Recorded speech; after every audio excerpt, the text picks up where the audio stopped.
Muito bem. Pessoal, então, oficialmente, boa noite, né, a todas e todos. Olha, assim, esse é um encontro que é muito especial para mim. Eu acho, assim, um dos temas, né, ou uma das formas, na verdade, que mais me agradam de falar é quando nós estamos falando justamente sobre a prática, não é? Sobre a nossa prática clínica. Eu gosto porque a gente tem uma profissão que muitas vezes é solitária, né? Embora a gente tenha as nossas supervisões, a gente tenha de vez em quando, enfim, conversas com os nossos colegas, mas em geral a gente fica muito solitário na clínica, não é? Porque a posição do analista enfim, uma posição muito particular e, bom, a maior parte das pessoas não entenderiam o que a gente está falando. Então, me encontrar aqui com colegas, não é? E poder conversar com vocês sobre a clínica, né? Sobre questões delicadas na clínica, isso para mim é muito gostoso, sabe? Eu acho, então, é um grande prazer estar nesse movimento aqui com vocês. Você sabe que a gente tem lá o nosso dicionário de psicanálise, né? A maior parte eu acho que até veio de lá, que chegou aqui através do dicionário. Outros viram algum anúncio, né, no Instagram. Então, só antes da gente mergulhar fundo no conteúdo de hoje, olha que a gente vai realmente mergulhar fundo, sabe? Sobre as nossas entrevistas preliminares. Eu quero ser transparente com vocês, no sentido de que, bom, é como a gente sempre faz no Instituto, né? Então, eu preparei essa aula aqui com muito carinho, porque pensar nas entrevistas preliminares é uma coisa que muitas vezes tira o sono da gente, né? Claro que com a experiência isso vai ficando muito menos assim, é complicado, mas eu sei que também tem muita gente aqui que está começando ou gostaria de começar, e tem gente também que, bom, vai enfrentar, não é, mesmo depois de muitos anos de carreira, não é, casos complicados nas entrevistas preliminares. Então, eu acho interessante poder passar aqui para vocês, não é, um pouco da minha experiência com isso, não é, dos meus estudos sobre esse tema em específico. E claro, né, eu tenho também esses ateliês, né, que eu vou fazer na sequência, né, na sequência desse nosso encontro gratuito. Claro, é bom, é um ateliê que então aí vai ser pago, não é? Mas é só para quem tiver, enfim, com vontade de se aprofundar mais, né, nesse trabalho que a gente está fazendo aqui. Agora fiquem muito tranquilos, porque a gente vai falar de verdade sobre o nosso tema, não é um encontro de venda, não, tá? É um encontro que, enfim, serve para aproximar vocês do Instituto Vergassi, não é? Enfim, essa é a nossa casa, né? Nossa escola, e que a gente, enfim, tem o maior prazer de trazer um conteúdo bacana para o pessoal que está na psicanálise, né? Para os colegas, a gente quer congregar, não é? O máximo de pessoas que enfim, possam aproveitar, não é, esse nosso desejo de transmissão. Então, gente, veja, eu gostaria de começar essa conversa com uma frase, né? Uma frase curtinha que talvez seja coisa que a gente escuta bastante quando um paciente senta naquela poltrona, né? Pela primeira vez e olha para o chão, respira fundo e fala: Olha, eu não sei por onde começar. Vejam, o analista iniciante, né, que ainda tem aquele manual de técnica aberto na cabeça, ou ele está ali tomado muito pelas ansiedades, né, de fazer a coisa certa, não é isso que a gente fica pensando, principalmente no começo da clínica, eu preciso fazer a coisa certa. Então você tem um impulso de guiar, né, dizer, olha, começa pelo começo, ou, bom, me diga por que que você veio, fala da sua infância. Então, mas eu acho que com o tempo eu aprendi a dizer uma coisa diferente, né? Me parece que olhar o paciente e dizer com essa calma que a gente vai conquistando com o tempo é uma outra coisa. É dizer, olha, parece que nós já começamos. E bom, isso vale aqui para nós também. não é? Parece que já começamos. Vejam bem, antes mesmo, não é, de o paciente entrar no consultório, antes dele apertar a campainha, antes dele dizer essa primeira frase, bom, o processo dele já começou, não é? Então, começou quando a angústia ficou insuportável, ele decidiu procurar um analista. Começou quando ele escolheu a roupa para vir, não é? Começou no trânsito, quando ele estava vindo, não é, para o consultório, ensaiando mentalmente as coisas importantes, né? Entre aspas, coisas importantes, coisas de se dizer na análise, né? As coisas que eu preciso dizer. Ah, e bom, então ele também tem as coisas que, por outro lado, são as coisas que ele planejava esconder, mesmo que secretamente, mesmo que nem ele saiba o que ele está escondendo. Bom, é um psiquismo que já está trabalhando a todo vapor. E olha, não só o do paciente, mas o nosso também. Veja, é uma entrevista preliminar. Então, veja, eu trago o meu mundo para a sala. Eu trago as minhas teorias, eu trago o meu cansaço do dia, os outros pacientes que eu já atendi, a minha história, né? Então, quando a gente está ali, frente a frente com o paciente, nesse encontro, né? Bom, são dois mundos, né? E eu acho que o grande desafio da análise, talvez o motivo principal pelo qual a gente precisa de tanta análise pessoal no nosso percurso, é justamente a ideia de sustentar esse encontro com um outro mundo. Veja, sustentar a angústia do outro sem ser engolida por ela. Mas, fundamentalmente, me parece, a questão aqui é que a gente possa sentir, né, sentir a nossa angústia de não saber o que fazer. Preste atenção, porque veja, isso é uma coisa complicada. Em geral, você fala, tem alguma coisa de errada porque eu tenho ficado ansioso, tenho ficado assim um pouco angustiado quando vem um paciente novo ou quando vem os primeiros pacientes. Olha, eu acho que é muito importante que essa angústia aconteça. Porque se ela não acontecer, tem alguma coisa errada. Por quê? Porque, bom, o encontro com o outro é angustiante, por definição. O outro é um mundo que não é o nosso, é aquilo que nos tira, não é, da nossa a possibilidade, não é, de transitar, não é, por coisas que a gente, enfim, está acostumado. E aí, muitas vezes, o analista lança a mão, não é, de uma comodidade, mas que é uma comodidade que, na minha opinião, não é boa, não é, para a clínica, que é dizer, isso aqui eu já sei, isso aqui é um paciente histérico, bom, isso aqui ele é um paciente obsessivo, isso aqui é borderline, então eu já meio que sei o que fazer com eles, porque eu já tive outro caso.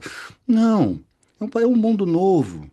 Veja só, por que que a gente tem tanto frio na barriga com essas entrevistas preliminares? Bom, porque, em primeiro lugar, gente, veja, eu gosto de pensar assim, psicanálise é uma coisa que quebra as regras da educação que a gente aprende desde criança. E pensem comigo, veja, qualquer conversa social, veja, se a gente estivesse aqui num bar ou num elevador ou em qualquer contexto social, veja, a regra implícita, né, enfim, de qualquer etiqueta é, bom, um falante não deve deixar o outro falante angustiado, né? Tem um pacto implícito aí, né? Muitas vezes essa coisa tácita diz o seguinte: olha, as informações devem ser claras, os turnos da fala devem ser bem definidos e respeitados. Então, se você desce na portaria do seu prédio, não é? O porteiro vai perguntar: bom, tudo bem? E você, bom, a etiqueta exige que você responda: tudo bem, e você?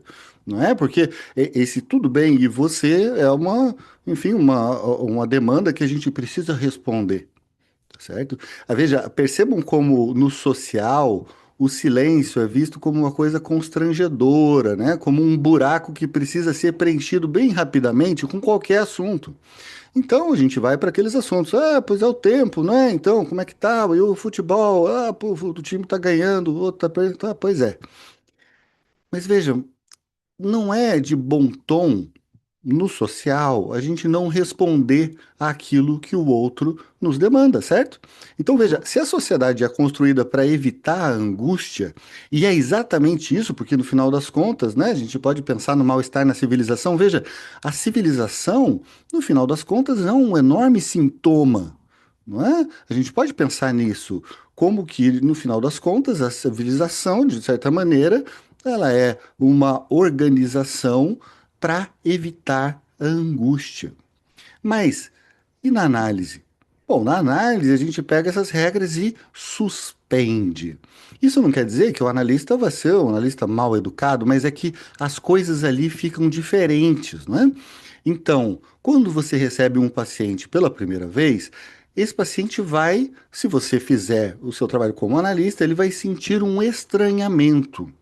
E veja, enquanto participantes do mundo social, ser alvo desse estranhamento é uma coisa incômoda para nós, não é? É angustiante que nós estejamos gerando incômodo no paciente. Mas é que a gente precisa gerar, sabe? Então a gente vai precisar inventar outras normas. Ali existe uma outra etiqueta que é construída, não é, entre a dupla, não é? O analista e o analisando.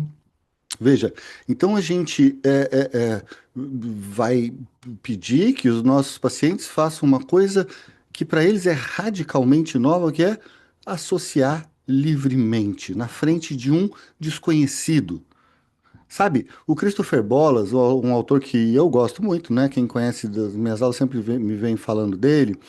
Ele traz, né, lembrando Freud, aquela metáfora do Freud sobre a viagem de trem, né? Então ele fala, olha, você pode agir como se estivesse na janela de um vagão de trem, né? Então descreve para mim a paisagem, descreve o mundo lá fora que vai mudando sem escolher aquilo que é importante e aquilo que não é. Ou seja, é uma maneira de você enunciar essa regra fundamental da psicanálise. Parece simples, não é? Ah, me diga o que vier à sua mente. Mas essa é a regra. Quando alguém te pergunta como é que funciona a psicanálise, bom, é isso, você me diz o que vier à sua mente. Mas, pessoal, essa não é a coisa mais difícil do mundo, porque, veja, isso implica abrir mão do controle, implica deixar a angústia aparecer, não é? Então, o desafio é enorme. Se a gente quer a livre associação, bom, a gente vai precisar se deparar com a angústia.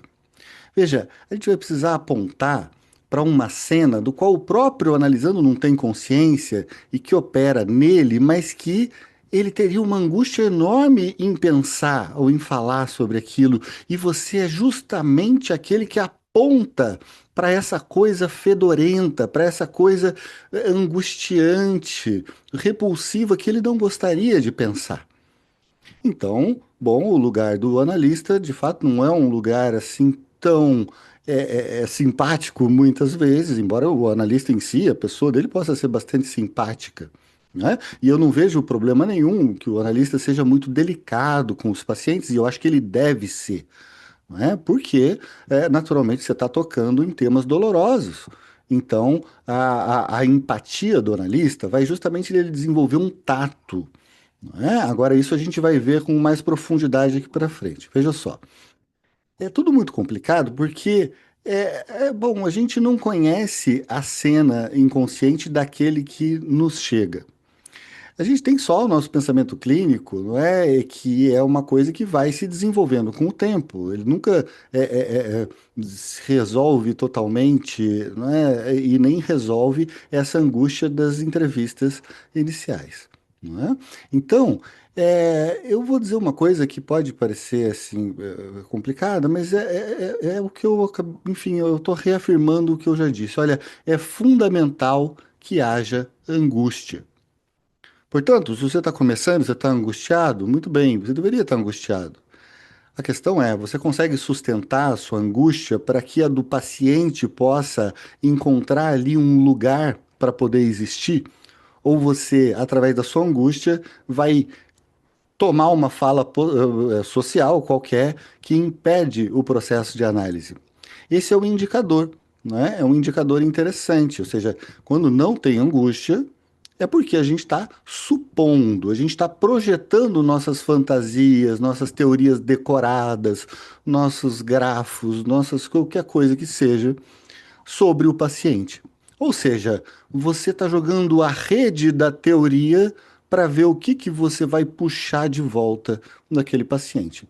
Mas isso é justamente o que se chama em psicanálise de hipocrisia do analista. Não é? Ou seja, o analista, quando ele mesmo está projetando as suas fantasias sobre o paciente, então, pensando que ele já entendeu, ele já sabe o que aquele paciente quer, bom, aí tem alguma coisa errada, tem algum problema. Concordam? Então, gente, deixa eu só ver uma coisinha aqui. Sim, perfeitamente.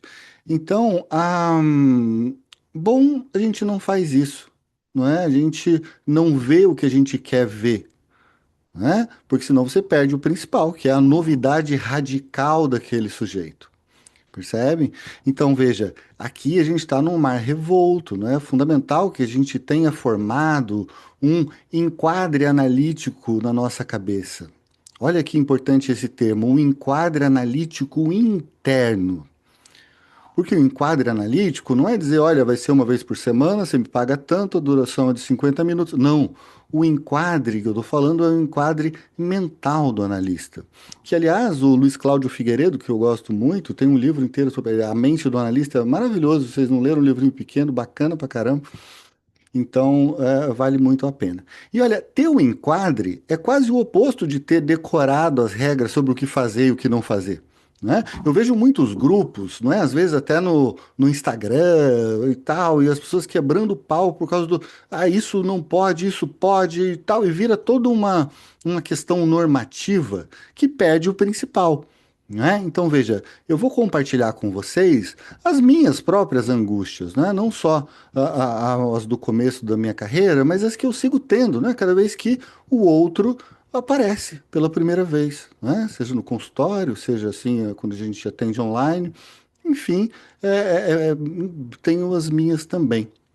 Então, eu vou fazer isso através de algumas histórias, umas vinhetas assim, reais, né, que me ensinaram algumas coisas na base do susto, do erro, né, e como que aos poucos a gente percebe que vai se tornando analista, mas sempre em ato. Não é? Não tem o analista assim, aquele que é garantido por lei, ele é o analista. Não, o analista ele se faz de fato no momento da análise. Então, vamos à primeira situação. Imaginem só. Eu acho que o pesadelo número um do iniciante talvez seja aquele paciente que entra e fica em silêncio. Veja, eu não sei, alguns de vocês sabem, né, que eu estou vendo algumas carinhas conhecidas, né? Antes de ser analista, eu tive outras vidas, né? Eu fui estudante de medicina, abandonei, fui fazer filosofia, outros cursos, enfim. E aí, bom, em determinado período eu entrei na Polícia Federal. Então eu fui policial federal por 12 anos. Né? Fiquei lá, enfim, fui morar na Amazônia e foi muito interessante. Mas assim, eu nunca, né, tive assim muito,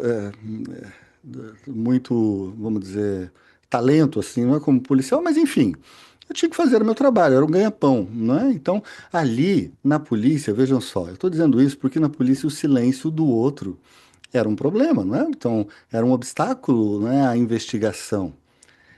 Era uma coisa que a gente, enfim, queria quebrar para poder obter alguma informação, enfim.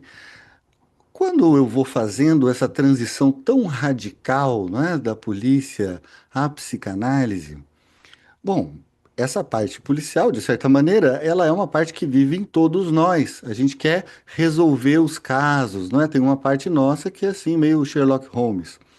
Bom, no início da minha clínica, eu atendi uma paciente, vamos chamar essa paciente de Ana, tá? Aleatoriamente aqui. Deve haver várias Anas aqui no nosso grupo, mas não estou me baseando em nenhuma, tá bom? Então, olha só. Então ela entra, e fala o seguinte: olha, eu vim porque eu me sinto muito ansiosa, só que eu não sei por quê. E aí ela parou. Na primeira frase dela, ela disse isso e parou e ficou esperando. E o consultório ficou mudo. Bom, na minha cabeça de iniciante, já disparou aquele alarme, né? Falou, nossa, ela parou, ela não sabe o que dizer. eu preciso ajudar, eu preciso fazer alguma coisa, eu preciso reduzir essa angústia que tomou a sessão, porque ela está angustiada. Veja, era a minha própria angústia, a minha própria ansiedade que tomou conta e eu não suportava aquele vazio. E aí, bom, a minha parte recém-saída, não é, da polícia, porque eu, enfim, pedi a exoneração da Polícia Federal, e final das contas. Pois é, aí eu comecei então a fazer perguntas, não? É o que eu poderia fazer nesse momento, não tinha outras ferramentas. E aí pergunto, bom, mas desde quando que você sente isso? Ah, e como é que as coisas são na sua casa? Bom, seus pais são vivos? Com o que você trabalha? Veja, quando eu me dei conta, aquilo ali já não era mais uma sessão de análise, era quase um interrogatório. Eu estava, enfim, preenchendo os silêncios com perguntas que a gente às vezes fala, ah, não, mas é que isso é uma anamnese. Veja, a gente não está falando aqui de outras áreas, né? Que se eu fosse médico, aí tudo bem, eu fazer uma anamnese, mas, bom, e até na psicologia também, eu acho que tem várias possibilidades. Mas nas entrevistas iniciais a ideia não é que a gente faça uma anamnese, é uma outra coisa que eu espero conseguir transmitir para vocês. Mas enfim, cada um daí pensa, toma daqui aquilo que for interessante.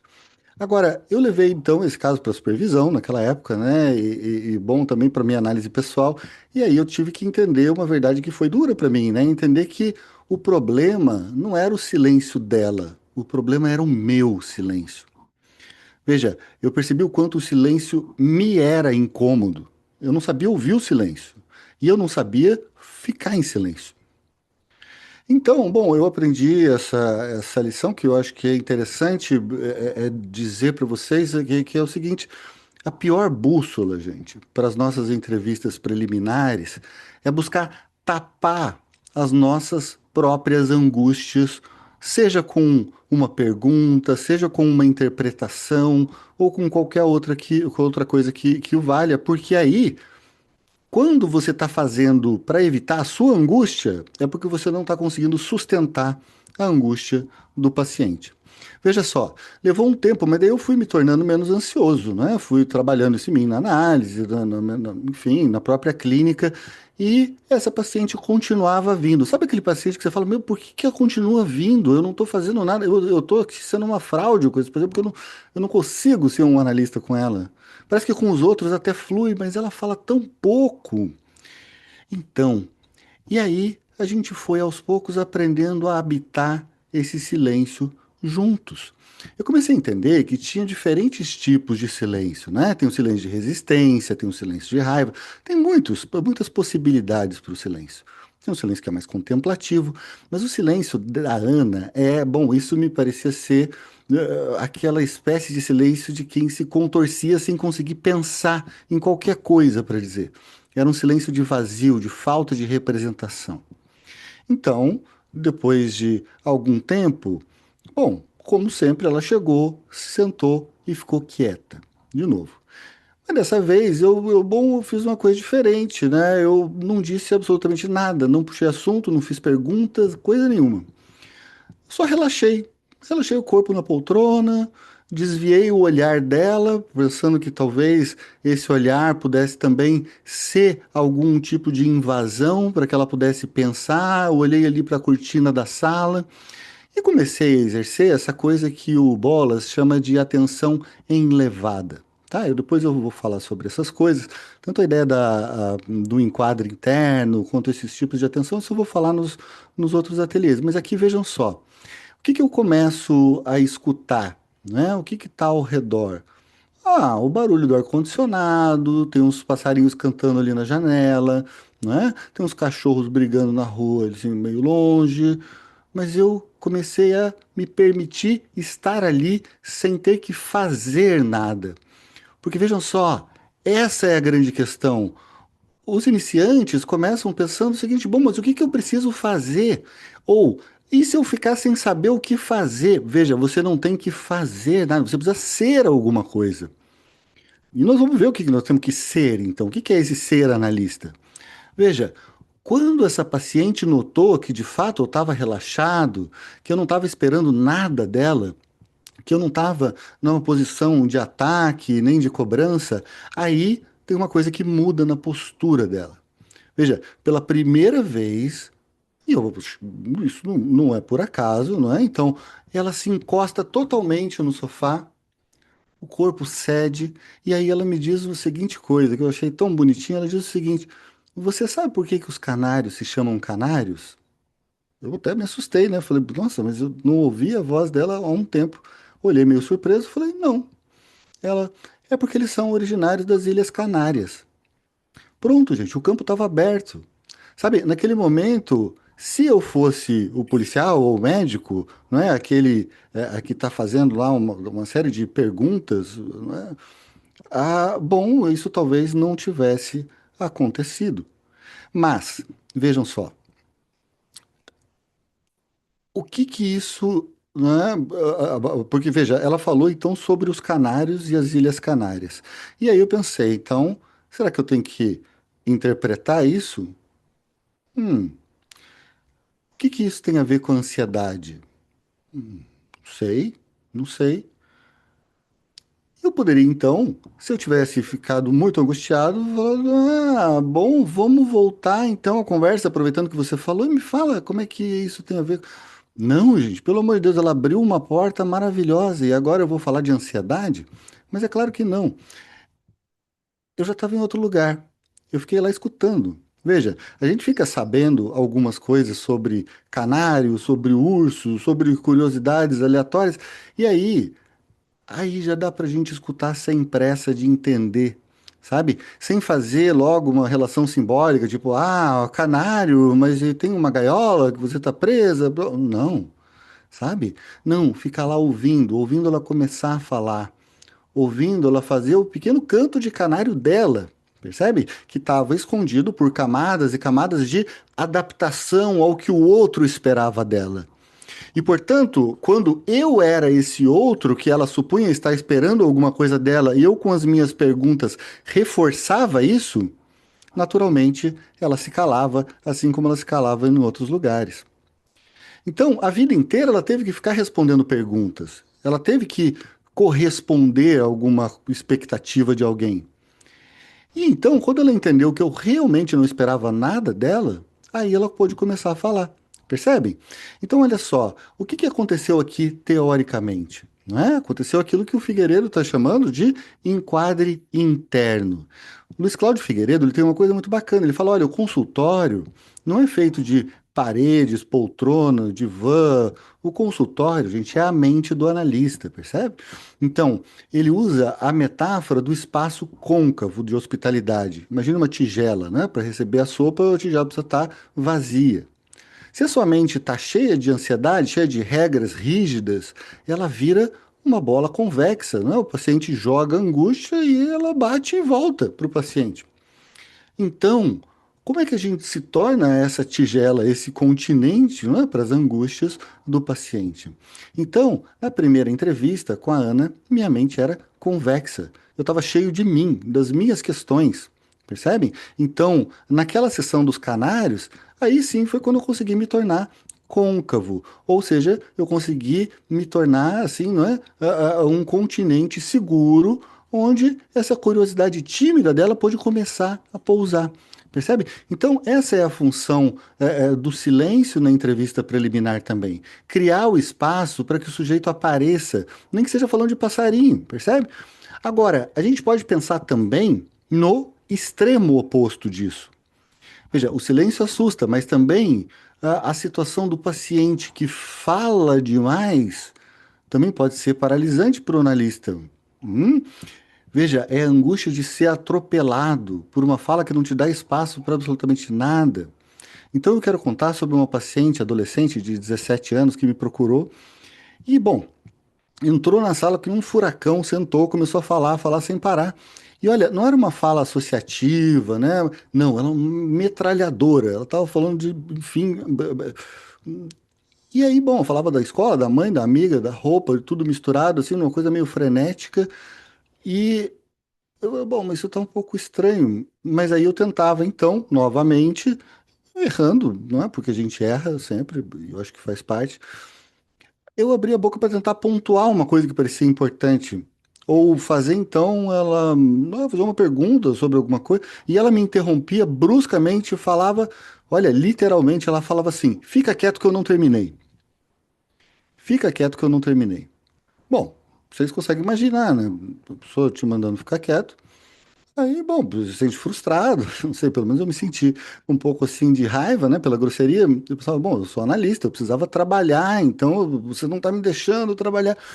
Pois é, mas ao mesmo tempo tem uma vontade ali de cuidar dela, porque por trás daquela agressividade, daquela verborragia, o que tinha era uma menina de 17 anos que estava sofrendo terrivelmente, e aí eu obedeci, meio sem saber o que fazer, né? Eu fiquei quieto, né? Então eu fiquei quieto, mas de uma forma analítica. Comecei a observar um padrão. Comecei a notar uma coisa interessante. Veja, ela falava durante 30 minutos toda a sessão e eu comecei a notar isso. Então era sempre uma descarga, uma evacuação, e aí depois desses 30 minutos a energia caía e ela parava.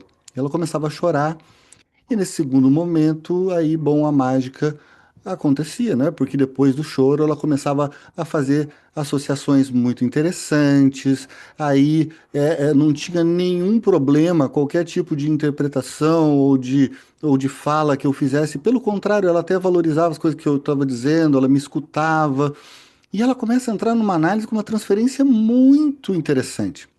Percebe? Então, veja só, tem uma lógica oculta aí, não é uma lógica da sequência, como diria o Bolas, mas veja, a associação livre, ela não é aleatória. O paciente, ele conta uma história que a gente pode pensar como se fosse a letra da música. Só que o que importa para a gente, além dessa letra, é a sequência dos estados emocionais do paciente, que é quase como uma melodia que acompanha essa letra, percebe? Então, a sequência dela era agressão, expulsão, esvaziamento, tristeza e conexão. Percebe? Então, assim, você está escutando, se você tenta ficar na palavra,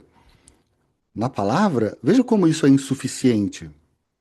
Agora, se eu presto atenção na variação dos estados da paciente, aí eu estou vendo outras coisas muito interessantes. Então, agressão, expulsão, esvaziamento, conexão. Então, um dia depois de a gente passar por esse ritual de novo, eu apontei para ela. Falei: olha que interessante. Tem horas que você permite que eu exista. E tem outras horas que você me cala, como se fosse uma dessas vozes incômodas que surgem na cabeça da gente. Falei isso. E ela parou de chorar, era o momento que ela já tinha chorado. Parou de chorar, me olhou fundo e ela falou o seguinte: é isso, Eduardo, sabe que parece que primeiro eu preciso mostrar que eu tô braba, mas depois, quando eu vou percebendo que não tem problema eu ficar brava, parece que perde a graça. Olha que interessante. Parece que não, parece que quando eu vejo que eu posso ficar brava, isso perde a graça. E aí ela fala: é o oposto da minha mãe, que disputa comigo para ver quem tá com mais raiva. Ótimo. Percebem aí a diferença que o câmbio que se dá nesse momento? Ou seja, ela consegue verbalizar o próprio processo dela durante a sessão, não é? Então, bom, a análise tinha começado ali com essa adolescente. E o que que aconteceu? Bom, para o Winnicott, ele diria que ela estava testando a sobrevivência do objeto, né? Ela precisava me atacar, me calar, me destruir com a fala dela para ver se eu sobreviveria. A mãe dela não sobrevivia, né? A mãe dela entrava na briga, competia na raiva, retaliava. Então, uma das questões principais para o analista na entrevista preliminar ou em outras é sempre, em primeiro lugar, sobreviver e não retaliar. Não é? Porque se ele estiver retaliando, é sinal que a própria angústia do analista tomou conta da sessão. Não é? Então, ele já não serve mais como um espaço côncavo, que serve então para receber a angústia do analisando. Então, veja só, eu sobrevivi, eu aguentei o ataque sem atacar ela de volta, não é? Então, ao apontar a diferença, né? Ou seja, tem horas que você permite que eu exista, eu mostrei para ela que Eu não era mãe dela, né? Ali era um outro espaço, ela poderia sim me usar ali como esse objeto no qual ela via a mãe, no qual ela via o pai, no qual ela via o que ela queria ver. Enfim, quando ela percebeu que eu não ia brigar, a raiva perdeu a graça, a defesa caiu. Então, para vocês que têm medo do paciente que fala demais, veja, a gente não tente disputar a fala, né? Tente escutar que qual é a função dessa fala. Pode ser mesmo calar o analista. E o analista muitas vezes tem que justamente ficar calado. Então, às vezes a fala excessiva é um muro que o paciente vai construindo para se proteger, naturalmente. E se você tenta derrubar esse muro com uma interpretação, por mais inteligente que ela seja, aí ele vai levantar um muro muito mais alto. É isso que acontece com toda interpretação feita numa hora errada. E olha, sabe qual que é a hora errada de fazer uma interpretação nas entrevistas preliminares?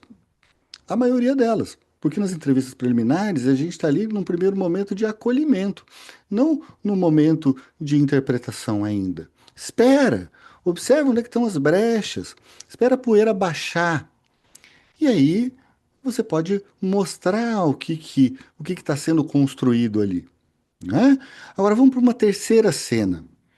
Olha, essa cena é uma que ataca diretamente a nossa insegurança, né, até financeira, inclusive, mas também profissional, quando o paciente desafia o nosso valor, né? Então, bom, eu lembro que uma vez um paciente marcou uma primeira consulta, né? Ele entrou assim com uma postura muito altiva, né, olhando o consultório assim de cima a baixo bom, antes de dizer qualquer coisa, ele já dispara o seguinte. Imagine só, né, você nessa cena. Você pode me falar um pouco de você? Eu quero saber com quem que eu estou falando. É interessante, né? Porque foi ele que me procurou. Então ele vem e pergunta quem eu sou. Ó, aquilo me pegou meio de surpresa. Então, a regra social diz o quê? Bom, que eu deveria me apresentar, né? Talvez, enfim, vender um pouco o meu peixe. Mas veja, a regra clássica da psicanálise diz que eu deveria ficar em silêncio e devolver a pergunta, né? Sobre por que será que é importante para você saber mais sobre mim? Mas veja, isso soaria defensivo da minha parte, né? Então, eu optei por uma certa honestidade técnica e disse o seguinte: olha, eu acho justo você querer saber com quem você está falando. O que que você gostaria que eu te falasse? Hã? Então, ele me pediu que eu falasse da minha formação. Olha, na hora que eu ia começar a falar, a qualquer coisa, porque daí, bom, o que que eu vou falar da minha formação, né? Ele me interrompeu e começou um certo ataque. Ele falou: Não, você não precisa nem me falar. Eu vi seu currículo na internet, eu até achei o currículo bom, mas eu vou te falar. Eu não sei se eu consigo tirar um proveito disso para o meu caso, não. Aliás, eu estava pensando aqui que eu deveria fazer TCC porque eu precisava de um resultado mais rápido. E também eu achei que o valor da sua consulta é alto, assim, eu não estou disposto a pagar isso, não. E aí, bom, o analista iniciante, imagine vocês nas primeiras consultas ali, o que que isso te faz sentir, né? Dá uma tremida, né? Fala, opa, será que ele descobriu que eu sou uma fraude? No final das contas, ele vai embora e aí, puta, eu vou perder um paciente. Mas aconteceu uma coisa curiosa. Depois de reclamar do preço, aí ele vai com um ar de desprezo e fala: mas esse valor para mim não é nada, eu pago tranquilo. Percebe que tem uma contradição estranha? Pois é. Então, primeiro eu não sirvo, depois eu sou caro, e aí depois o dinheiro dele que não vale nada, ou seja, enfim, o dinheiro não vale. Né? Então ele estava agora operando uma defesa maníaca. Né? Essa defesa maníaca que faz uma depreciação do outro, não é justamente para evitar, não é, o encontro com a culpa reparadora. Mas enfim, aí já é uma outra questão técnica que nós vamos falar mais para frente.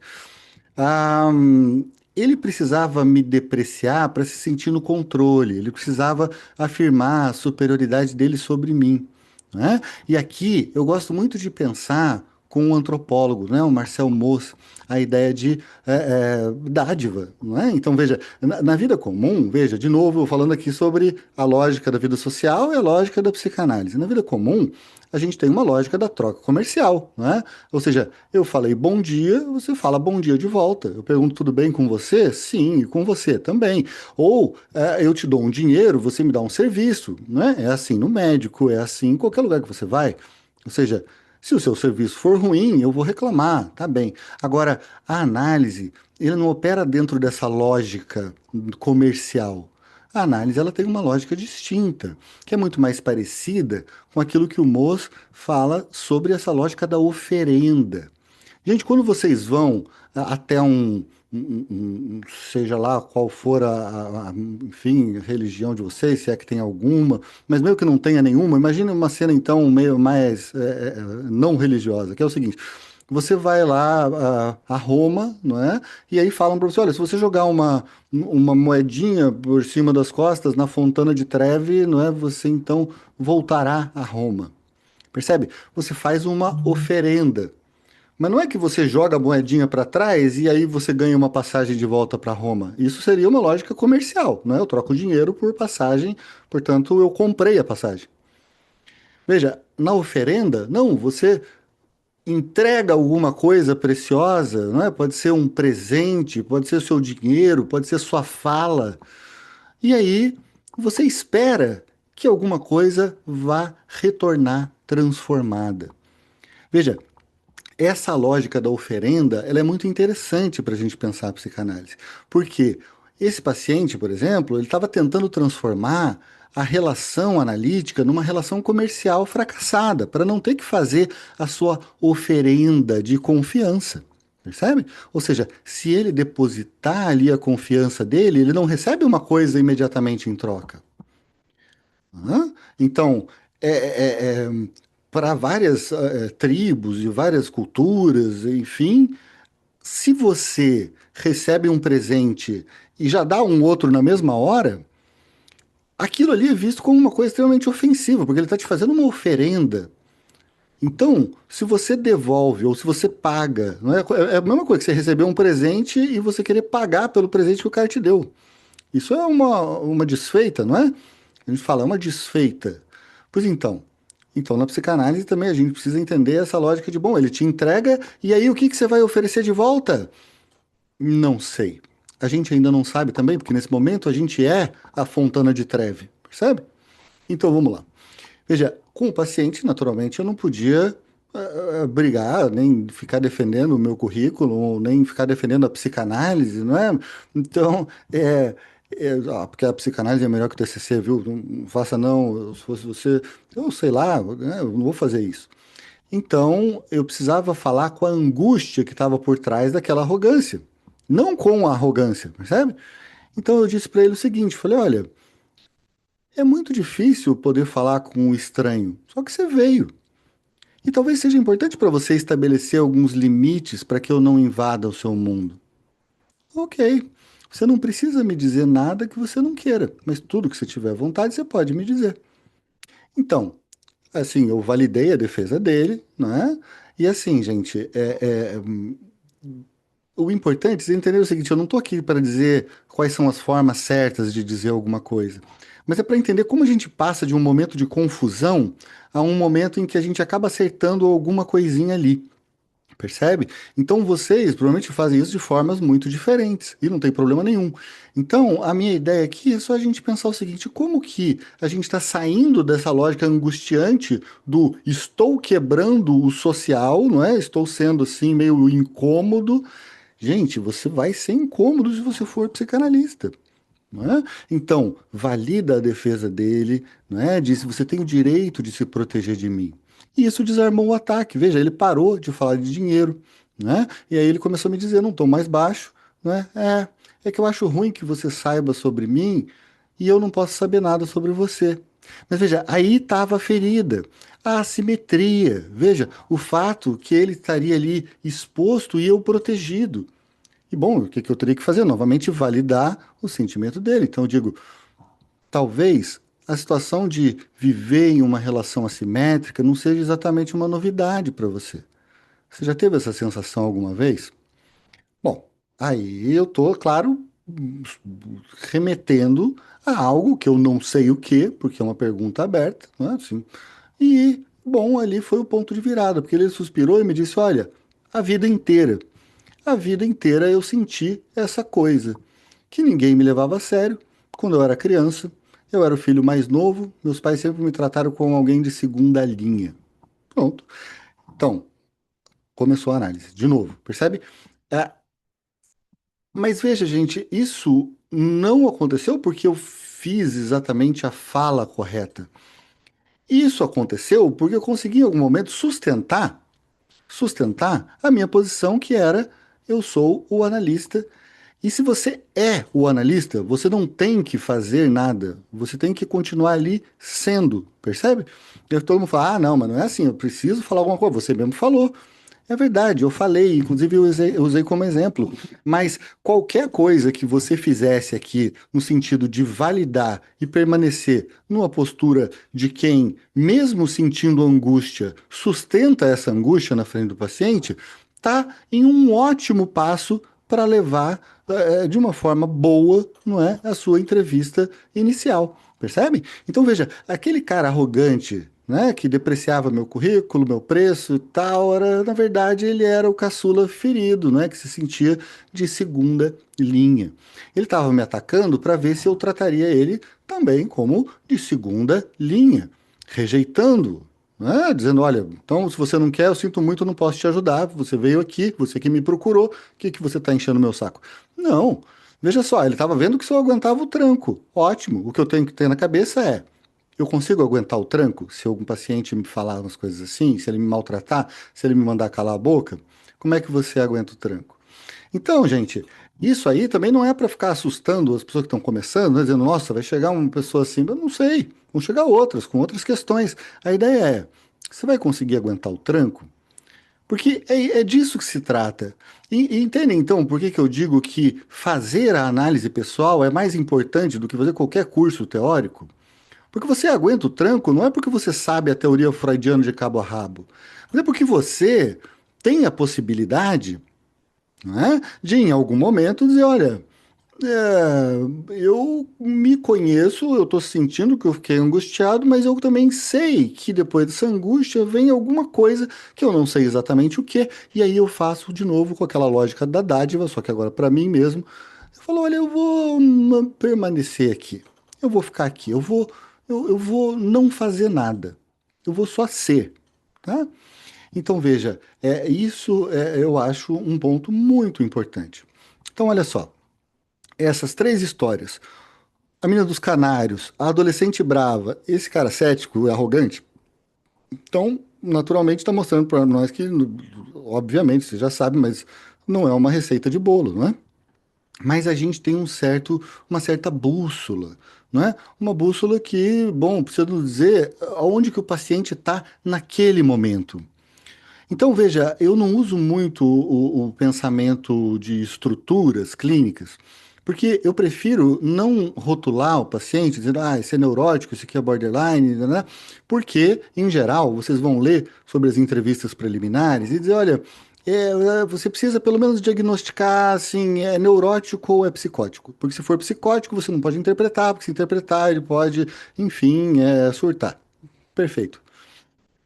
Mas veja, gente, a ideia é que a gente estenda isso e deixe isso muito mais complexo, né? A gente precisa tentar ver em que posição o paciente está naquele minuto, naquele momento, né? Porque, veja, se a gente dá uma olhada, assim, usando um pouquinho de Klein e Ogden, não é? Para pensar um pouquinho de uma outra forma, você pode ter um paciente que ele é neurótico, mas naquele momento ele está numa posição esquizoparanoide. Então, o paciente cético que eu falei para vocês, ele estava aqui. Ele dividia o mundo entre eu sou rico, bom, você é caro e incompetente. Ok. Ele estava atacando para se defender, ele tinha uma angústia de perseguição. Então, veja, quando o paciente está aqui, a gente precisa de continência para esse paciente. A gente precisa aguentar o ataque sem revidar. Ah, mas tem um outro paciente. Veja, e esse paciente que eu estou falando, ele é o quê? Ah, bom, estruturalmente ele é neurótico. Mas percebe como a defesa dele não é a defesa do recalque, não tem a ver com dívida, dúvida, nada? Não. Então, o que você precisa é ver naquele momento o que que ele está precisando. Ele está precisando de interpretação agora? Acho que não. Até acho que se eu interpretar, ele vai ficar mais puto ainda comigo e aí que eu não tô dando continência lá. Ah, não, mas e se então eu espero ele fazer como aquela paciente que gritava, gritava, gritava e depois ela chorava e aí ela então entrava naquilo que a Klein chama de posição depressiva, né? Ela integrava o mundo numa coisa só. Bom, aí ela conseguia ver que eu não era mal, ela conseguia, quer dizer, eu era mal e não era mal ao mesmo tempo, eu era complexo, né? Então ela conseguia associar livremente, ela conseguia sentir tristeza, responsabilidade. A angústia aqui tinha passado, não é, de perseguição no momento da sessão para uma angústia de culpa, dívida, reparação num outro momento.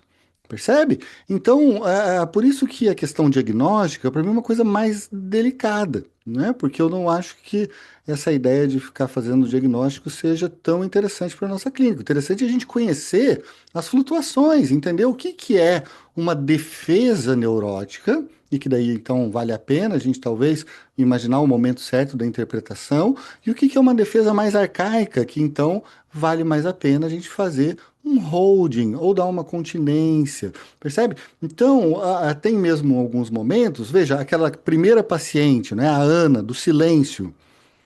Bom, ela estava aqui nessa coisa que o Thomas Ogden chama de posição autista contígua, né? Ela estava em silêncio, arrancando o pedaço da almofada, não é? E ela não estava me atacando, nem se sentindo culpada, ela só estava paralisada. Ela sentia que ela ia se desmanchar. A angústia aqui é uma angústia de desmoronamento. Veja, não é uma angústia de culpa, não é uma angústia de falta de poder, não é uma angústia de perseguição, como se fosse na posição esquizoparanoica, é uma angústia de desmoronamento. Então, quando a paciente está aqui, nessa fase, nessa posição, não adianta interpretar, né? Falar, isso aqui é sua mãe. Não, não. Não adianta também conter o ataque, porque não tem o que conter, ali é vazio, percebe? O que a gente tem que fazer é justamente dar um contorno, não é? Então, com esse silêncio relaxado, o barulho dos passarinhos, a presença física com tudo isso, bom, isso vai funcionando como uma certa pele para ela, vai dando uma borda que permita que ela, aos poucos, vá existindo, não é? Sem vazar, tá certo? Então, eu acho que, bom, enfim, são questões importantes, né? Mas eu gostaria de passar aqui por uma coisa que a minha supervisora, né, a Jo Gondar, querida, me falou uma vez e me marcou muito, né? Ela disse, eu ali ansioso para ser eficiente, né? Eu queria ser um bom analista, e ela me dizendo, olha, Eduardo, você não deve ser o agricultor que planta intencionalmente para colher na data certa. Você deve ser o terreno. Você deve ser o solo, o terreno onde o inconsciente dela pode brotar ao seu próprio tempo. Então, veja, ser o terreno, gente, isso muda tudo. Veja, numa conversa comum, a gente vive a lógica da troca, como eu falei. Então, eu te dou dinheiro, você me dá o produto. Na análise, na psicanálise, é a lógica da oferenda, né? Então, você joga uma moedinha na fonte e, bom, você não espera que a fonte te devolva um recibo na hora. Ah, tá aqui, ó, pagou. Não, você joga a moeda na esperança que em algum momento você vai voltar a Roma. E olha, você acende uma vela para o santo. Se existiu um milagre, na hora, você fala, bom, tá, eu paguei a vela, né? Se você recebe alguma coisa em troca naquela hora, o que que você quebra? Você quebra o sagrado da relação. Virou comércio, percebe?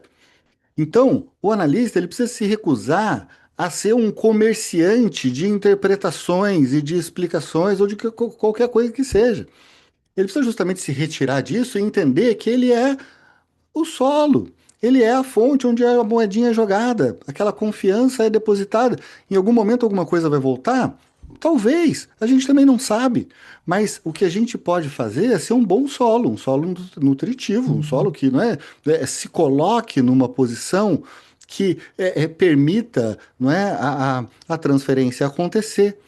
Então, o Ogden não, o Bolas, ele traz outra coisa que eu acho interessante, que é essa ideia de que a gente vai se tornando um objeto evocativo. Ou seja, vocês notaram que quando a análise vai bem, parece que o nosso analista, ele é como se fosse um ímã do nosso inconsciente. Você fala, cara, eu não pensei em falar nada para ele, de repente parece que eu estava falando coisas que eu não imaginava nem que eu pensava. Que loucura! Parece que ele atrai umas coisas nossas e eu falo, meu Deus, de onde está saindo isso? Os pacientes, inclusive, falam, nossa, não sei de onde está vindo isso que eu estou te falando, mas está vindo. Ótimo. Então, isso significa que você está servindo como um objeto evocativo interessante. E aí você, então, nota como a transferência se estabeleceu de uma maneira produtiva, interessante. né? Você está conseguindo ser o solo. Então, a ideia não é devolver cura, devolver interpretação genial, assim, para mostrar serviço. Veja, isso não é um problema para muita gente. Veja só, você começa na clínica, não é? Você está lá, fez uns cursos e tal, e fez uma formação, você fez sua análise, e aí você vai atender, mas ainda tem aquela coisa neurótica que é de pensar o seguinte: o que que eu vou devolver para esse paciente? Porque senão ele vai sair daqui pensando que eu não sei nada. Cara, mas você está preocupado com o que que o paciente vai sair pensando? E veja, se você mostra o serviço, pronto, você quebrou uma confiança sagrada no analista em troca do seu próprio narcisismo. Ou seja, você quer se aproveitar da situação para poder entregar, então, uma coisa que ele vai dizer para os outros: nossa, aquele meu analista, ele é muito inteligente, viu? Ele é o cara que devolve coisas muito sagazes. Poxa, mas é isso que você quer ser mesmo? Aquele cara que, né, é elogiado, mas aí a análise não anda? Então, veja só, a ideia é que ah, o paciente, muitas vezes, aí, veja, vou entrar numa outra questão agora. A ideia da história oficial. Veja, todo mundo, todos nós temos uma história oficial. Pensem em vocês, agora vamos mudar, resolvi mudar de analista. Quando você muda de analista, naturalmente, o que que você leva, a primeira coisa que você leva para o analista novo? A sua história oficial. Bom, ela pode ter mudado na análise anterior, mas você continua tendo uma história oficial, percebe? Que é o quê? Bom, ele tem uma versão consciente dos fatos, né? Então ele vai dizer, olha, eu tenho pacientes que falavam assim, eu sou assim porque meu pai era rígido, minha mãe era submissa, então eu tenho um trauma de autoridade. Ele já chega com a coisa resolvida. Mas resolvida mais ou menos. Porque no início da clínica eu pensava, pô, mas que maravilha, né? O trabalho feito, ou seja, ele já está falando de coisas que me soam super psicanalíticas, então parece que ele está vindo. Não, isso é uma defesa. Isso é história oficial. É o que ele sabe que sabe. E bom, se ele já sabe, então por que que ele ainda está sofrendo?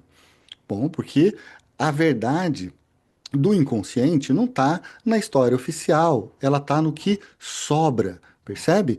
Ela está nas rebarbas disso.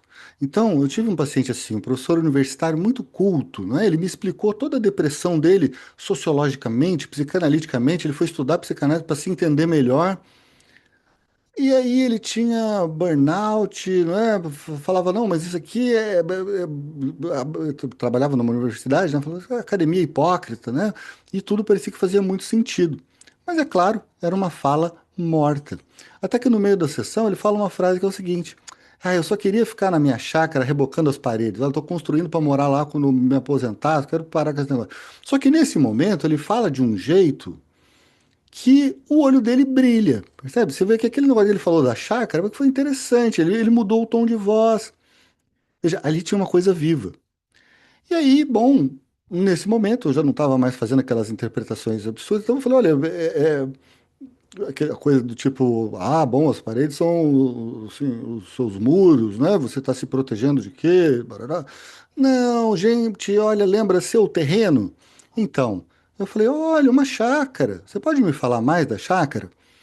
Ok, então veja, você só então percebe que ali teve uma coisa que era interessante pontuar, porque naquele momento o olho brilhou, se ele brilhou, então talvez alguma coisa por fora de tantas camadas adaptativas desse paciente ali tinha alguma coisa viva. Percebe? E aí ele começa a falar, bom, o pai dele era mecânico, ele tinha vergonha da origem humilde dele, daí ele tinha vergonha porque ele não sabia falar inglês e os outros professores sabiam, então ele era uma fraude enquanto intelectual, barará, mas é claro que ele não é, mas a questão é que eu precisei ignorar a história oficial, né, do professor cansado para escutar esse pensamento do sonho, não é? É a imagem dele, então, ele rebocando paredes numa chácara para ele morar quando se aposentar. Bom, isso poderia perfeitamente ter sido contado como um sonho. E o nosso papel é justamente dar corda para o sonho, percebe? Porque quando ele sai de um pensamento da história oficial e entra num pensamento onírico, é ali justamente onde a paisagem começa a mudar de cor, percebe? Então, gente, olha, vamos falar também do limite, não é? Porque muita gente tem medo assim, falar, ah, eu tenho medo de receber um paciente psicótico, porque daí eu tenho medo do que eu posso fazer e errar e deixar ele louco. Pois é, Eu tive um paciente, né, um escritor, assim, enfim, mas ele tinha um delírio persecutório fortíssimo, não é? O mundo inteiro odiava ele, todo mundo queria destruí-lo, não é? Então, se eu tentasse só organizá-lo, né, dizer, veja, mas não é bem assim, aí eu viraria o inimigo dele, naturalmente. E se eu concordasse, bom, aí seria uma loucura, né, uma folia de, né? Então, quase isso. Mas eu notei, né, que ele, quando ele escrevia, parecia que ali ele fluía muito bem. Então, ele estava me falando de um personagem de um conto dele, justamente nessa entrevista inicial, e eu perguntei o seguinte: olha, e se esse Vamos, personagem. Henrique. Opa, peraí. Tivesse um baratinho, né, Raul? Então, né? Se tivesse. Mas vamos Mas eles não retomar. abrem os dois. Eu queria tomar. Eita, nós. Gente, eu estou tentando desativar aqui. Som, desativei. Pronto. É assim mesmo, pessoal. Fiquem tranquilos, porque faz parte da nossa contingência angustiante aqui. Não é isso que a gente está falando? Quando aparece, de repente, justamente o acontecimento do outro, isso é o outro. Aí, ó, não é, não foi contratado, mas poderia ter sido, porque ilustra muito bem essa ideia de o outro, é justamente isso que surge do nada, percebe? E aí eu acho que é muito importante que a gente esteja aberto para receber esse outro. É justamente quem de fato irrompe, não é? E você então tem a possibilidade de conhecer alguém mais, não é? Senão a gente está preso no nosso mundinho lançando as nossas coisas. Agora vejam esse paciente que interessante. Então ele estava me falando, né, do personagem de conto, e eu pergunto para ele o seguinte: olha, se ele pudesse ir na sua casa, o que que você acha que ele te diria? O que que você acha que ele te diria? E olha só, que interessante, né? Ele era um poeta e, enfim, estava fazendo análise em espanhol comigo, né? E aí ele falou: se viniera, me pediria um par de medias, um vaso de leite e cruzar o Atlântico, né? Um par de meias, um copo de leite e cruzar o Atlântico. É uma imagem poética, bonita, né? Se eu interpretasse bom, porque o leite, né? A mãe e as meias, assim, uma proteção, não sei o quê. Então, eu matei a poesia do negócio, entende? Matei justamente naquilo que ele poderia se sustentar, que era justamente a forma. Era a forma daquilo que ele está dizendo, era ali que ele poderia existir. Veja, ali ele não era louco, ele era um artista. Então, a gente sai do pensamento mágico dele, delirante, fechado, e entra num pensamento onírico, um sonho compartilhado comigo. Por quê? Porque, bom, eu perguntei o que que Você não assistiu nada hoje? Meu Deus. Porque, justamente, eu perguntei para ele sobre o que que o personagem dele falaria. Tá certo?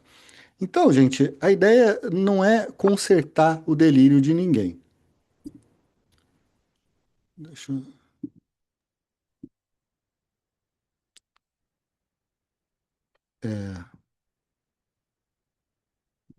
Pronto. Não é consertar o delírio de ninguém. A gente tem que sonhar junto com o paciente e sem ter medo, gente, sem ter medo de entrar em um mundo caótico, porque no final das contas, o que a gente está fazendo ali é participando como, não é, um passageiro. Não é? Um passageiro. Imagine então que o paciente ele está dirigindo o carro dele quando ele está fazendo a análise. Nós estamos ali no banco do carona, não é? Como se ele tivesse então nos mostrando o mundo dele. Então tem isso, tem aquilo, certo? Então, não existe essa coisa de um analista perfeito, aquele que sempre sabe o que dizer, o que tem a metáfora na ponta da língua, né? A Marion Minerva fala também, fala sobre ouvir o vento, né? É isso, é muito interessante. Aliás, a própria ideia de ateliês, né? Vocês sabem que eu tomei aí de empréstimo da Marion Minerva, né? Que ela faz esses ateliês de uma outra maneira e tal, mas enfim, eu fiz uma adaptação aqui para o Instituto, a gente poder fazer também. Então, bom, são os nossos fracassos, né, que vão mostrando, né, que a gente vai se tornando analista justamente porque a gente é capaz de aceitar a angústia do próprio fracasso. né? Então, é bom, às vezes, da vontade de acertar, às vezes nasce justamente, de novo, o fracasso. Então, eu lembro que no início, né, da minha prática, durante uma primeira entrevista, eu sentia uma pressão interna, assim, muito complicada, muito esmagadora. Eu precisava falar a coisa certa. Olha, você precisa aproveitar essa oportunidade, mostrar o que você sabe, né? Você tem que mostrar que você sabe o que você está fazendo, e aí ele precisa sair daqui, esse paciente, sentindo que o dinheiro dele está sendo bem gasto. Quem nunca sentiu isso, gente? Né? Ou seja, eu quero que ele fique satisfeito comigo. Veja, essa é a lógica do mercado. Essa é a lógica da troca comercial. Essa não é a lógica da psicanálise. Né? Então, uma vez eu atendi um paciente novo, né? E na primeira sessão, ali nos primeiros minutos, ele me trouxe já um sonho, né? E aí, puta, via rédea para o inconsciente, que maravilha, ele já chegou me trazendo um sonho. Tô com a faca e o queijo na mão, né? E como eu quero mostrar como eu sou bom, agora eu vou fazer uma interpretação. E ele me conta um sonho complexo, cheio de símbolos, e eu não me aguento e falo uma interpretação e digo: veja bem, esse elemento do seu sonho, né, pode representar o seu desejo de qualquer coisa. Veja, a ligação até era esperta, parecia que fala de uma coisa, mas no momento não era certo. Por quê? Porque na entrevista inicial, por mais que ele esteja trazendo um sonho, pelo menos nesse caso que eu estava atendendo, a interpretação estava correta? Talvez, né? Uma interpretação até de livro. Ah, que bom. Mas e clinicamente? Clinicamente foi um desastre, não é? Porque aquilo não era técnica, aquilo era minha insegurança gritando. Eu queria aplauso. Eu queria que ele pensasse, nossa, como esse cara é perspicaz, né? Puta, o cara é inteligentão.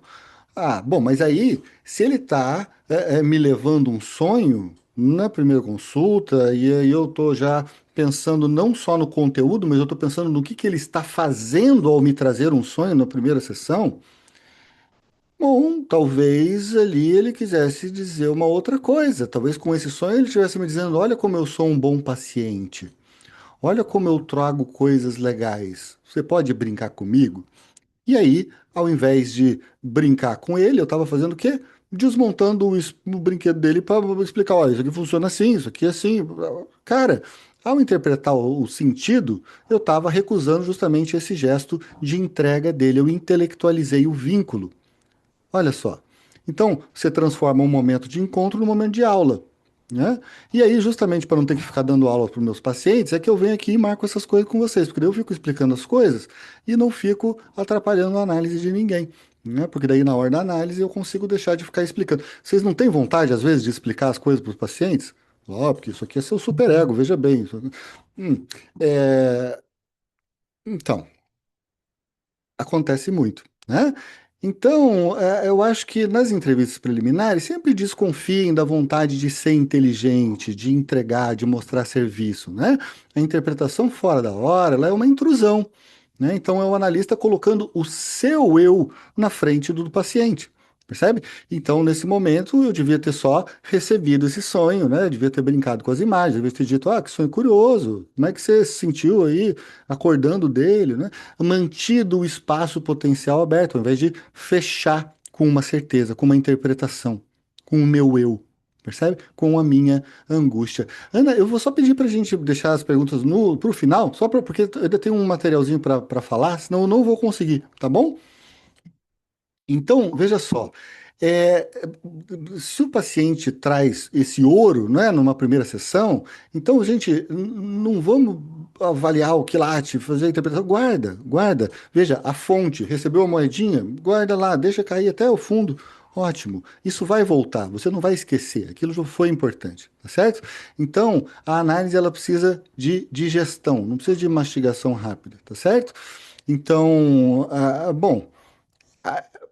Eu vou ter que passar alguma coisa assim, que senão a gente vai demorar demais aqui. Eu pensei em muitos casos, né, para trazer para vocês, e aí, então eu acho que vou dar uma adiantada aqui. Só para isso eu preciso ver onde é que eu tô aqui. Certo. Então, a ideia é que a gente pense as questões de como eu sei o que fazer naquele momento, não é? Porque não é uma dúvida que a gente tem. Ou seja, o que que eu faço agora? Estão me falando isso, o que que eu vou fazer com o que está sendo dito? Então, olha. eu faço a ideia de, meu querido, eu tô do seu lado no seu carro, você tá dirigindo, você vai me mostrando, hã? Então, sem rótulo estático, sem interpretação apressada. Ah, eu tenho medo de atender psicótico. Olha, você não atende um psicótico, você atende uma pessoa, né? Você atende, no final das contas, um sujeito, né? Ele está funcionando de modo psicótico agora, então ótimo. Então vamos, né, aprender a técnica para que a gente saiba lidar com situações, não é? Onde as pessoas têm seus microsurtos, elas psicotizam, tem uma série de questões. Veja, o diagnóstico não pode ser uma foto, tem que ser um filme, né? Então, em que lugar que esse paciente está agora? Tá certo? E a gente vai dançando conforme essa música das defesas do paciente. Então, na mesma sessão de 50 minutos, o paciente pode entrar chorando, pode passar a culpar a esposa, né? Ou seja, passou por um modo paranoide. Daqui a pouco ele percebe que ele também errou, ou seja, entrou numa posição depressiva. Ou seja, você muda a ferramenta a cada curva aí dessa estrada, tá certo? Então, se eu uso a ferramenta errada, se eu, por exemplo, interpretar o Édipo para quem está sem pele, né? Ou seja, está numa posição assim muito fragilizada, com a possibilidade de fragmentação, eu estou violentando esse paciente. Então, veja, aqui a gente precisa tirar o peso de acertar o diagnóstico na primeira sessão, porque não é sobre isso. Você não só na primeira consulta, como em todas as outras, precisa entender o que está acontecendo ali na sua frente, no aqui e agora da sessão, percebe? Então agora eu estou ouvindo uma defesa maníaca, bom, uma defesa maníaca eu posso me colocar de determinada forma. Ah, o que eu estou ouvindo agora é uma cisão, bom, então uma cisão eu vou meter um... Agora, o que eu estou ouvindo agora é uma culpa, é um delírio persecutório, por que que eu estou ouvindo? Né? Então é com essa coisa que muitas vezes a gente nem sabe do que chamar, a gente precisa tentar entender. Bom, é através dessas coisas, desses funcionamentos, que a gente vai aprendendo a ser um analista. Porque a ideia agora é que vocês pensem, ah, tá bom, Eduardo, que bom. Então você fez isso lá com o escritor paranoico, falou com não sei quem, tá me contando uma série de coisas, mas você já tem um tempo aí de atendimento e eu estou começando e eu não saberia fazer isso, eu travaria, eu não teria essa ideia. Veja, aqui que entra o ponto principal do nosso encontro de hoje. É como eu falei para vocês, a psicanálise não é sobre saber o que fazer, é sobre justamente não saber o que fazer, mas saber ser, sustentar, ser analista. Veja, para ser analista não é decorar a técnica, você precisa saber brincar. Primeira coisa, você sabe brincar? Né? Brincar no sentido sério que o Winnicott dá a palavra. Brincar não é uma coisa de risadinhas. Brincar às vezes é muito sério. Brincar com o que o paciente traz, brincar com a própria contratransferência. Aquela coisa que você está sentindo na barriga, aquela raiva que às vezes você sente do paciente. Puta, chegou a hora daquele paciente, ai, nossa, como eu queria que faltasse.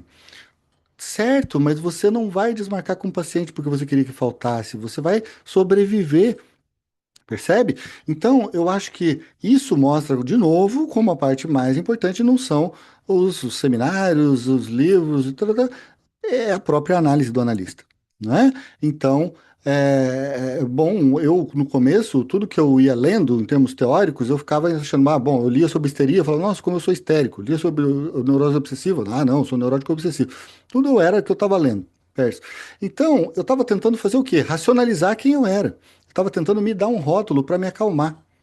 Então, quando eu fazia isso, perdi a oportunidade de eu apenas ser, sabe? E a gente vai descobrindo na análise que toda análise, de certa maneira, é uma análise didática, né? Porque a gente sabe que lá na IPA tem que pagar não sei quantas análises didáticas. Toda análise, gente, é uma análise didática, porque quem consegue lidar com as suas próprias angústias sem tentar resolvê-las correndo ou reagindo com mais angústia, bom, então está sendo um bom candidato para suportar a angústia do outro. Não é? A gente vai aprendendo a ser o passageiro no carro do paciente, não é? Porque a gente aprende que bom, o motorista é ele, não é? E a gente está ali naquela carona, talvez apontando uma coisa ou outra que ele não tenha visto, mas enfim, gente. Olha, a gente passou por uma série de coisas que eu acho assim fundamentais, né, de serem ditas hoje. eu antes de abrir para a pergunta, sabe, eu só queria dizer o seguinte. Eu vou fazer, né, como eu falei para vocês lá no começo, mas nem todo mundo estava lá no grupo no começo. Eu vou fazer quatro ateliês, né? Quatro ateliês assim como esse, né? No fundo, esse foi o primeiro de cinco, vamos dizer, mas é que os outros são quatro módulos, né? Eles são pagos, mas tem um valor acessível. Então, quem se interessar em se aprofundar, em querer continuar essas conversas, pode falar com a Luísa, tá? A Luísa tá fazendo, assim, faz as matrículas lá pra gente.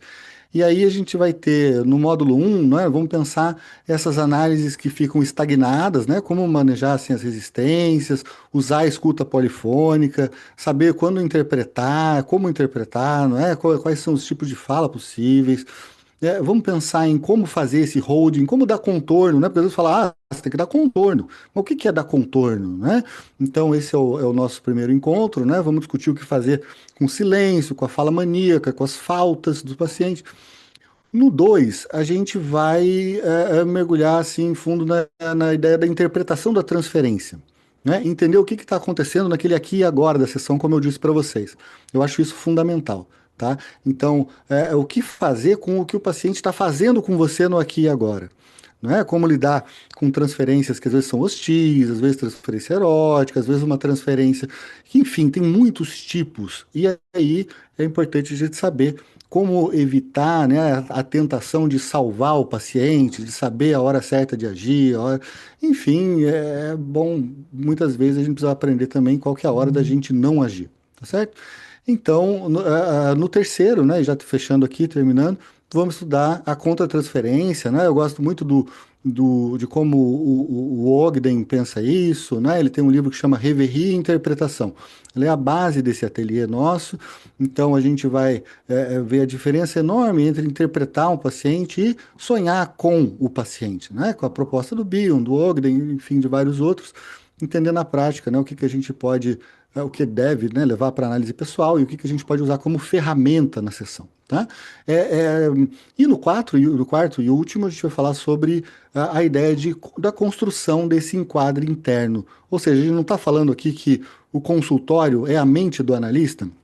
Então, a gente precisa, de alguma maneira, dentro do nosso estilo, construir alguma coisa que é o nosso enquadre que vai para além da teoria, não é? Então, como que a gente se torna um objeto evocativo, como eu falei do Bolas, né? Esse que, então, está atraindo o conteúdo do nosso paciente, não é? Vamos treinar o ouvido, né, para a gente escutar a forma, a melodia e não só o conteúdo, tá?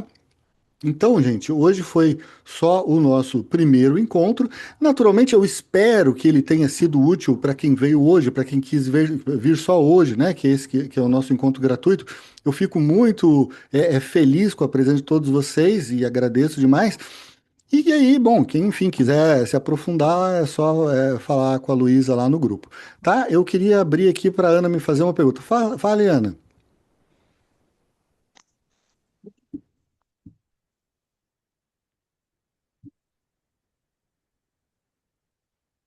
A gente não está te ouvindo. Eu entendi que a gente tem que esquecer a teoria, ficar imbuído só naquele momento, de uma certa forma até intuitivo, junto com o paciente. Só que é Uhum. assim, Eduardo, tem muitos pacientes que vêm e tem uma grande expectativa de como a gente vai responder a essa expectativa deles. Eles fazem Uhum. pergunta, como agir nessa hora?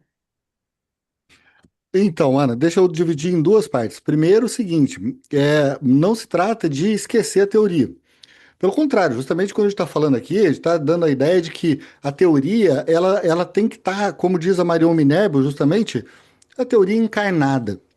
O que que é a teoria encarnada? Bom, você já estudou, você já sabe, mas na hora que você está ouvindo o paciente, você não está pensando em fazer conexões teóricas. Você está tentando entender o teu lugar naquele momento em relação à posição que aquele paciente está, não é? Que você está percebendo. Então, assim, é muito importante ter teoria.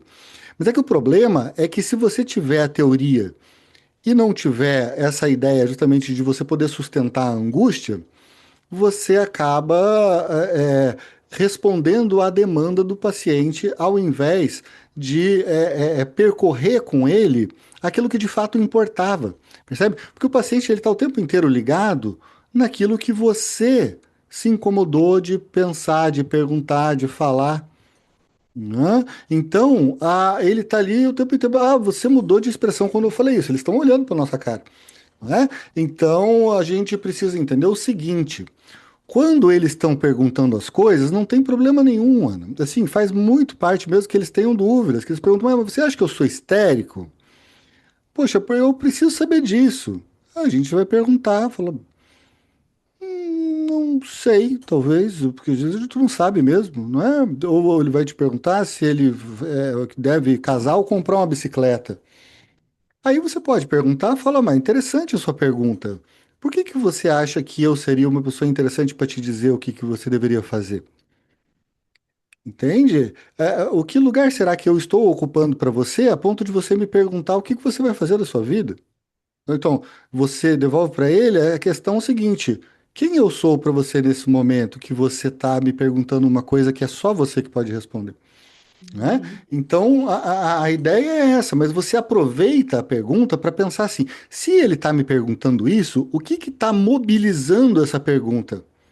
Ah, bom, é a angústia de que ele quer uma pessoa que saiba mais do que ele, falando para ele alguma coisa. Então, por exemplo, você pode responder o seguinte: falar, olha, interessante, parece que tem uma fantasia aí de que alguém vai saber mais do que você sobre as suas próprias coisas. Por quê? Não é interessante? Vamos pensar isso junto? Sabe?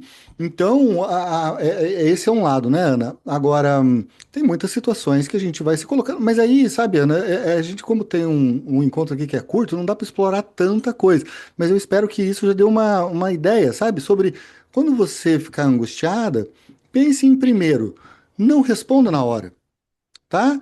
Você espera um tempo. Nesse tempo não é para você ficar se desesperando na sua cabeça sobre como é que você vai se livrar daquilo, mas é pensando o que que ele está fazendo quando ele me pergunta isso. Que lugar posicional que ele está te colocando e que ele está sendo, não é? E aí você pode devolver uma coisa do tipo, olha, interessante você ter perguntado isso. O que que você acha que só o fato de você ter me perguntado o que você perguntou pode dizer sobre você e como que você funciona? Percebe? Então você sempre tem uma possibilidade mais interessante para análise. Quer dizer que você não pode responder? Não! Às vezes a gente pergunta: ah, aquele carro lá fora é seu? É, tá, tudo bem. Você também poderia interpretar, mas você pode fazer algumas concessões também. Eu não vejo problema nenhum. O que eu só estou dizendo é que quando a gente age movido pela nossa angústia, normalmente a gente está perdendo uma oportunidade. E a gente pode perder a oportunidade porque a gente vai errar muitas vezes, não tem problema. O negócio é que a gente tem que ter uma bússola. E eu acho que a bússola é: eu estou agindo para evitar a minha angústia ou estou agindo porque isso é bom para análise? Entendeu? Então é isso. Obrigada. Imagina. Pessoal, então eu não sei, acho que deu meio que o nosso horário aqui. Qualquer coisa, gente, entre em contato comigo. Eu de novo agradeço a presença de todo mundo. Eu sei que a gente está no meio, né, de um feriado e ainda tanta gente assim ter aparecido. Eu realmente fiquei muito feliz, né, de vê-los aqui. Qualquer coisa, bom, vamos conversando. A gente tem lá a formação lá no Instituto Bergás, tem esses cursos. Tem o dicionário que é aberto, gratuito também, que eu convido a todo mundo, né? Quem veio de outros lugares, poxa, participe, que toda semana a gente está trazendo um verbete. Então, é isso aí. Tá bom, gente? Um abração para vocês. Muito bom. Obrigado por terem Eduardo, mais prestigiado. uma vez. Valeu, gente.